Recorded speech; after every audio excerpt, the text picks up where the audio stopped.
Good morning. Yesterday afternoon, I thought I had finished preparing for this morning, for this ceremony. My speech was ready. I knew what I was going to wear. The schedule was planned. But then late in the afternoon, just yesterday, I heard a story that I knew I had to share. It tells a lot about law enforcement officers, the kind of people they are, and what the family of Blue is like. It starts 70 years ago, November 23rd, 1951, just a month before Christmas. Portsmouth Police Lieutenant Norman Vogel and another officer were responding to an emergency call to the city's train depot. At the intersection of 11th Street and Findlay Street, their cruiser collided with a truck hauling steel, and Lieutenant Vogel was killed. He left behind his wife and a daughter named Paula, who was just 3 years old. Many of us here today can relate to how devastating this would have been to Mrs. Vogel and her young daughter. But they were not left to grieve alone, because they still had family, the Portsmouth Police Department family. After that, Paula and her mother were looked after. Little Paula came to know these officers as Daddy's brothers, and she became their favorite niece. Every year, sometime just before Christmas, a Portsmouth police officer would stop by to talk to Paula. "Santa sent me," the officer would say. "He asked me to see what you want for Christmas." And Paula would tell him, and he would promise that he would let good Saint Nick know. Then on Christmas Day, a Portsmouth cruiser, running lights and siren, would come down the street where Paula lived and pull to a stop outside of her house. Out of the cruiser would come Santa Claus with an escort of Portsmouth police officers to deliver her Christmas gifts. The best part, Paula remembers, was that the officers would stay after she opened the gifts and play with her. This Christmas tradition continued throughout Paula's childhood. The other gift she received was the stories about the father she had hardly known. She learned that he was smart, but that he had to drop out of school to support his family. After he got a job with the Portsmouth Police Department, he worked to earn a promotion to sergeant and then lieutenant. He had his sights on winning another promotion to captain when he lost his life in the line of duty. She also learned he was a respected officer, a family man, a church-going man. Though she had hardly known him, she got to know him through the stories others told about him. She still has his uniform and his badge, cherished possessions, and she showed me his lieutenant's badge just this morning when I met her. For a long time, she was unaware that her father's name was here, carved into this memorial, and it was only last June, that she first paid a visit here with her son to find it. And I'm pleased to say that after 70 years, Paula is here today attending this ceremony for the very first time. Paula, everybody here is your family. Would you stand up so folks can see you? God bless you.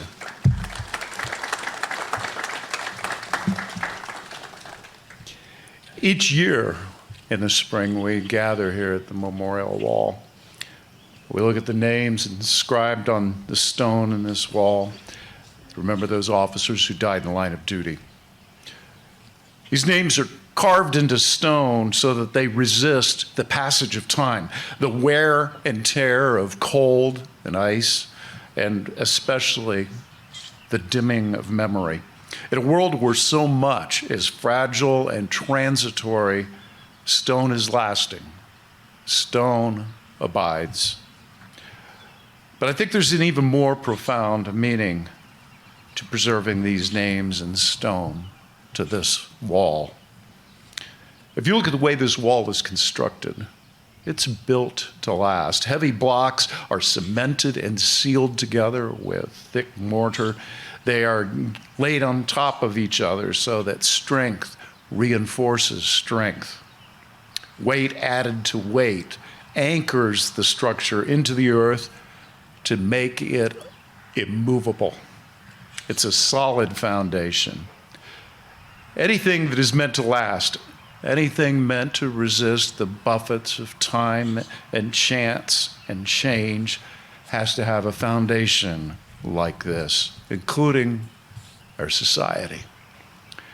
In a long history of humankind, our society is the most free, most prosperous, most secure, safe, and just society history has ever seen. It's not perfect by a long shot, but generations of our ancestors could testify and would be amazed at how blessed we are compared to them. And this blessed state did not come about by accident. It had to be constructed purposefully, deliberately, beginning with a solid, enduring foundation. Now, that foundation is liberty, the freedom each of us has to pursue happiness in the way we understand and choose. Such freedom can exist only in a society where we're protected from force and fraud, a place where the fruits of our labor cannot be taken away by violence or threat, where we and our families can live in safety and security. That means a society that is secured by the rule of law, and that requires people who defend the rule of law. People like the 814 names on this wall. People like your loved ones that we celebrate today. They're remembered in stone because they and you who continue their work are the foundation of our society. And because of that, they're the foundation of all the good things that the rest of us enjoy. I want you to hear me when I say that law enforcement is the foundation of our society. I am not engaging in poetic license or hyperbole. I'm not exaggerating for effect. And our nation just conducted an unfortunate experiment that proves my point. The experiment might be titled, "What Happens When You Cripple Law Enforcement?" Beginning in the summer of 2020, we saw a massive assault on the legitimacy of law enforcement nationwide. Based on the actions of a handful of bad cops, hundreds of thousands of decent, honorable, professional, and compassionate law enforcement officers were demonized as thugs, racists, murderers. Calls to defund the police or even abolish the police came from politicians and pundits and political activists. And some listened.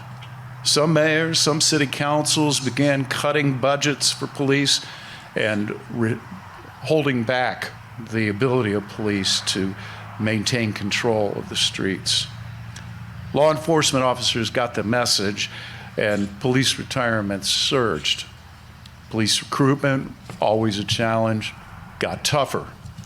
More than one cop told me during that period of time, as they put in their papers, "I don't want to be the star of some politician's next press conference." With cops driven into retreat in some cities, criminals seized the streets. In 2021, the murder rate was 44% higher than in 2019. This year, so far, we're only 4 months into the year, 123 police officers have been shot. 19 of them died from their wounds. Decent Americans across the country reacted in alarm. 20 and 21 were boom years for gun sales as Americans bought the means to protect their homes and their families because they feared that the police, at least in some places, were no longer going to be allowed to protect them. This is the result of our experiment at depolicing. And it didn't take long for the public reaction to this experiment to set in. City officials suddenly were reversing themselves, restoring police budgets, adding longevity bonuses, trying to dial back what they had done. New York City elected a new mayor, a former cop who pledged to fight crime. Even Minneapolis, the epicenter of the defund police movement, residents overwhelmingly defeated a ballot issue to do away with the police department there. Society's leaders, our elected officials, have to have the courage to back our law enforcement officers, especially in the heated, disputed days after officers make one of those split-second life or death decisions. And that's not a call to look the other way if a bad cop betrays his oath. But those who have never pinned on the badge, those who have never run toward the sound of gunfire, those who have never fought hand-to-hand with a would-be killer, have no standing to make blanket condemnation of law enforcement. It is the willingness of our law enforcement officers to put themselves in harm's way to shield others that draws us here today. Because in 2021, 5 more Ohio law enforcement officers gave up their lives fulfilling that mission. Now, I'm going to ask you to do something we've never done, and it might seem a little odd in a somber moment like this, but I'm about to read the names of our fallen heroes. If you're able, physically, I want you to stand up, and as I call their name, I want you to respond by saying their name back to me. And I don't want you to murmur it. None of this. Shane Bartek. I want you to stand up and say it loud and proud. Will you please stand? Toledo police officer Brandon Stalker. Thank you for your courage, Officer Stalker. Hamilton County Sheriff's Deputy Donald Gilreath III. Donald Gilreath III. Thank you for protecting us, Deputy Gilreath. Natural Resources Officer Jason Legore. Jason Legore. Thank you for your sacrifice, Officer Legore. Cleveland Police Officer Shane Bartek. Shane Bartek. Thank you for standing against evil, Officer Bartek. And Nelsonville Officer Scott Dawley. Scott Dawley. Thank you for confronting danger on our behalf, Officer Dawley. Next year, when we gather here, we will have added the name of Bluffton Police Officer Dominic Francis to this wall. He passed in the line of duty on March 31st, just a little over a month ago. Ladies and gentlemen, this is a place where I would ordinarily ask for a moment of silence, but I want to tell you, I think that we have been silent for too long. I'm asking you for a sustained round of applause for these heroes.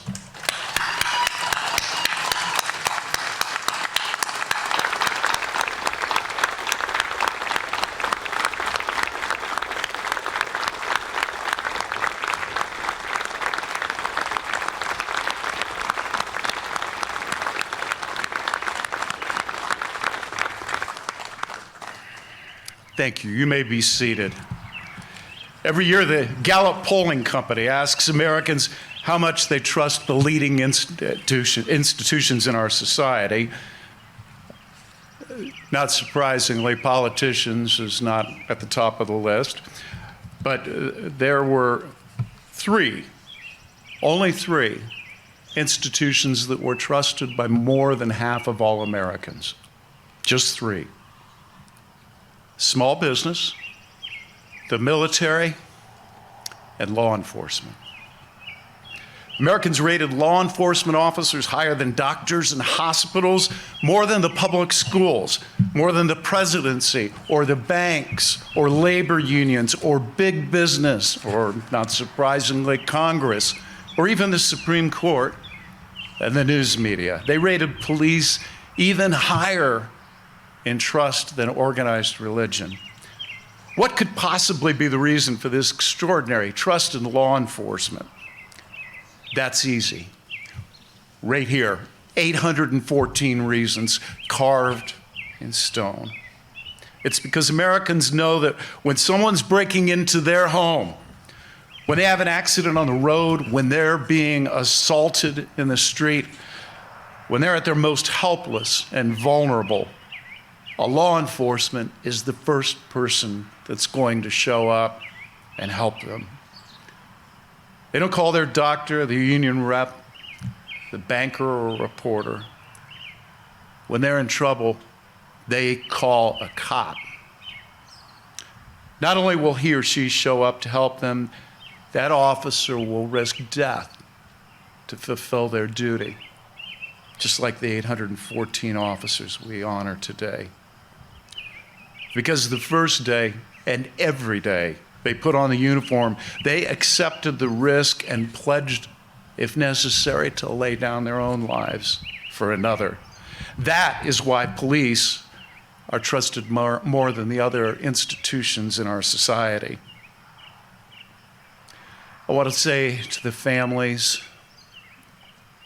of those we honor here today, your sacrifice and your pain cannot be measured.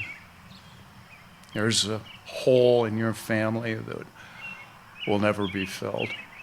I hope that you will remember this. When you see children walking safely to school or playing in the park, when you see families lining up to watch a parade or cheering at a school athletic event, when you travel down peaceful streets and see your neighbors going to work or church or the grocery store in safety and security,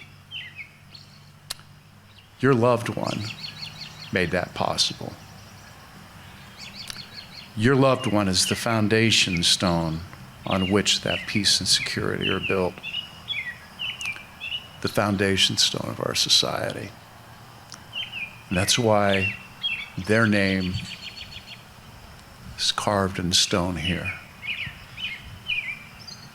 May God bless you and allow you to know the honor and the peace that comes from the words that I know each of your loved ones heard when they entered that next life.